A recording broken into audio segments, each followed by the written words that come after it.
ರಾಯರು ವೃಂದಾವನದಲ್ಲಿ ಕೂತಿದ್ದಾರಲ್ಲ, ಏನು ಮಾಡುತ್ತಿರ್ತಾರೆ ಹೇಳ್ತಾರೆ. ಭಕ್ತರನ್ನ ಅನುಗ್ರಹ ಮಾಡೋದು ಎರಡನೇ ಕಾರ್ಯ. ಮೊದಲನೆಯ ಕಾರ್ಯ ಯಾವುದು ಅಂದರೆ, ಎದುರಿಗೆ ಮುಖ್ಯ ಪ್ರಾಣದೇವರಿದ್ದಾರೆ ಹೃದಯದಲ್ಲಿ. ಆ ಪ್ರಾಣದೇವರ ಅಂತರ್ಯಾಮಿ ಭಗವಂತನನ್ನ ಶಾಸ್ತ್ರದ ಪಂಕ್ತಿಗಳಿಂದ ಸದಾ ಸ್ತೋತ್ರ ಮಾಡುತ್ತಾ ಇರ್ತಾರೆ.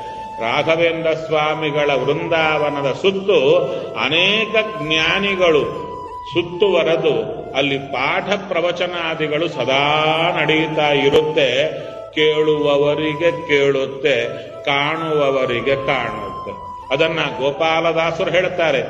ರಾಘವೇಂದ್ರ ಸ್ವಾಮಿಗಳ ಸನ್ನಿಧಾನಕ್ಕೆ ದೇವತೆಗಳು ಅನೇಕ ಜನ ಅಲ್ಲಿ ಬಂದು ಕೂತು ಆ ವೃಂದಾವನದಿಂದ ಏನು ಹೊರಬರುವಂಥ ಅಮೃತ ವಾಗ್ಝರಿ ಇದೆ ಅದನ್ನ ತಾವು ಸ್ವೀಕಾರ ಮಾಡುತ್ತಿರ್ತಾರೆ.